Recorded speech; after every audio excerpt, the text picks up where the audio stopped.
At least they caught it. But here's my question. So you catch something that's $250,000. But you don't catch something that's 60 million. Yeah.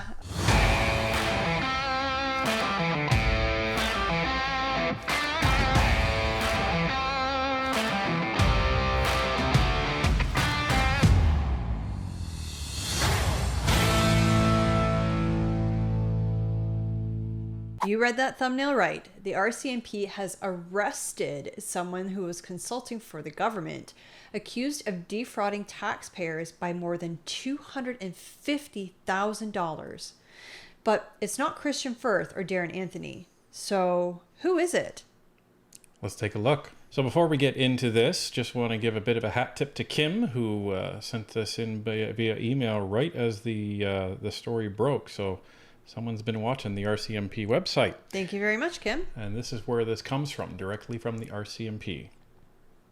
RCMP Federal Policing's Sensitive and International Investigations Unit, or SII, has charged a federal government consultant for fraudulently overbilling the Government of Canada.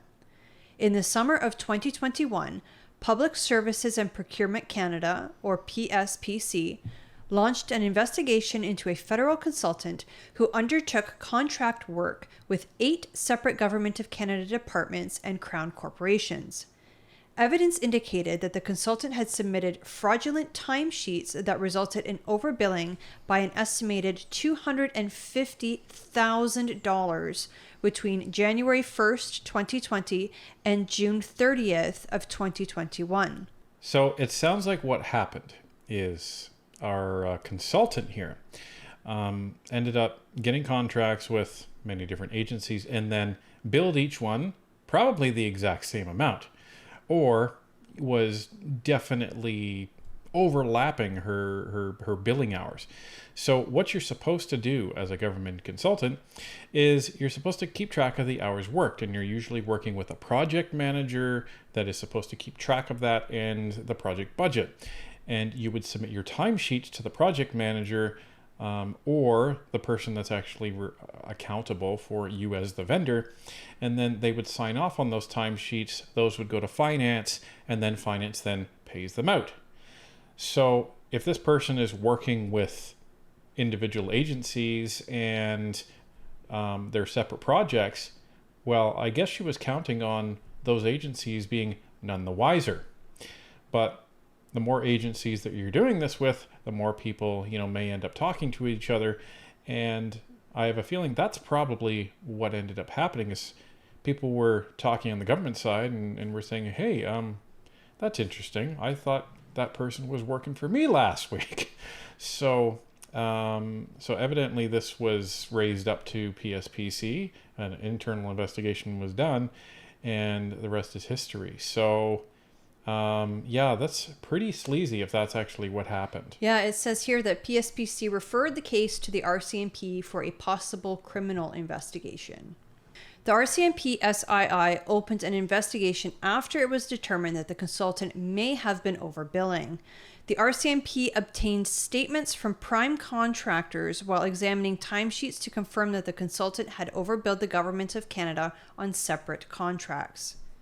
As a result, Clara Elaine Visser, 63, faces the following charge: fraud over $5,000 contrary to Section 380(1) of the Criminal Code.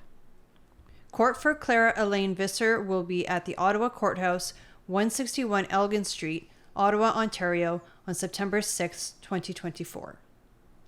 Quote, "The Government of Canada is committed to taking action against improper, unethical, and illegal business practices. We hold individuals and companies accountable for their misconduct while protecting federal expenditures. Public Services and Procurement Canada has safeguards in place to detect wrongdoing and protect the integrity of the federal procurement system. We thank the RCMP for their thorough investigation." End quote. Catherine Poulin, Assistant Deputy Minister, Department of Oversight Branch, Public Services and Procurement Canada. Quote, "This investigation is a great example of collaboration between the RCMP and PSPC. It demonstrates that we are committed to keeping our nation safe by protecting the integrity of the federal government and preventing the abuse of taxpayers' dollars." End quote. Superintendent Jeremy Landry, Officer in Charge, Sensitive and International Investigations Unit, RCMP Central Region. So, I find it interesting that the people in PSPC say, "Oh well, see, we have all these safeguards to prevent all this stuff from happening and detect it and all this stuff." Meanwhile, GC strategies. Well, I mean, at least they caught it. But here's my question: so you catch something that's $250,000, but you don't catch something that's 60 million. Yeah. 60 million. Do you if know, it was the other way around, okay. I don't think we've ruled out that ArriveCan was like part of an inside job. You know what I mean? Oh yeah, for sure. So it could have been conveniently ignored. We don't know yet, unfortunately. That one's still ongoing. But at least here, where the taxpayer has been fraudulently billed to the tune of $250,000, at least they've been able to lay charges. Well, and here's something that I want everybody to know, so please listen up. I wasn't able to say this before, but I can now because I no longer work for the government, and everybody knows that I used to work for the government. There is a disturbing practice within the IT section of the government, and that practice is this. For every contract, and it might even extend outside of IT, for every contract that an agency signs, the government agencies that manage this stuff inflate it by 10%. Just because. So the government has a massive contract with Microsoft for their software. It's not this, but let's just say it's $2 billion. So when any of the agencies try to use any of that, they have to pay back the government for what they're actually spending and charge additional 10%. So if all of the agencies in the government were to actually use that contract, then the government would actually have an additional $200 million in its coffers.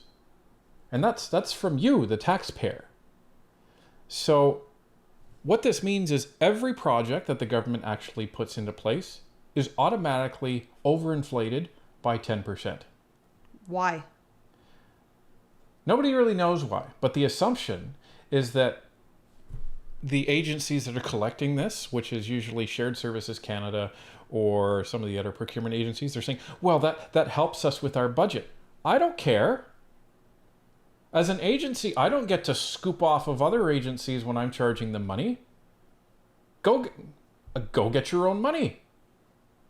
Like, you're mandating this cap that nobody has any say over. It's not as if we're customers and we can go elsewhere. You can't. Because that's the other thing with the government. When you go and purchase something, you can't just go off and purchase your own thing. You must go through Public Services Procurement Canada. So you're actually mandated to pay this extra 10%, despite the fact that you may want to be fiscally responsible. So that's something to keep in mind, fellow Canadians. The other thing to keep in mind is that the RCMP references Section 381 of the Criminal Code. So what's that? So this is Section 381 of the Criminal Code. Everyone who, by deceit, falsehood, or other fraudulent means, whether or not it's a false pretense within the meaning of this act, defrauds the public or any person, whether ascertained or not, of any property, money, or valuable security, or any service, A, is guilty of an indictable offense and liable to a term of imprisonment not exceeding 14 years, where the subject matter of the offense is a testamentary instrument or the value of the subject matter of the offense exceeds $5,000, or is guilty of an indictable offense and is liable to imprisonment for a term not exceeding 2 years, or II, of an offense punishable on the summary conviction where the value of the subject matter of the offense does not exceed $5,000. Now, so this person was charged under 381, most likely under Section A, because this exceeds $5,000, because last I checked, $250,000 is larger A lot than more than $5,000. $5,000. So this person, if convicted, could possibly have a jail sentence of up to 14 years. And this person, sounds like a female, is 63 years old. Not a nice time to be spending your retirement. So it'll be interesting to see what happens. We've done some digging, and I think because of Ms. Visser's age, she's not on any social media, not on any professional website, so she's not really on the internet at all. So we don't really have much information on her. But I assume that there's going to be a lot more information about her when her court date actually lands in September. So stay tuned on this one, because we will be picking this back up as it gets closer to the court date.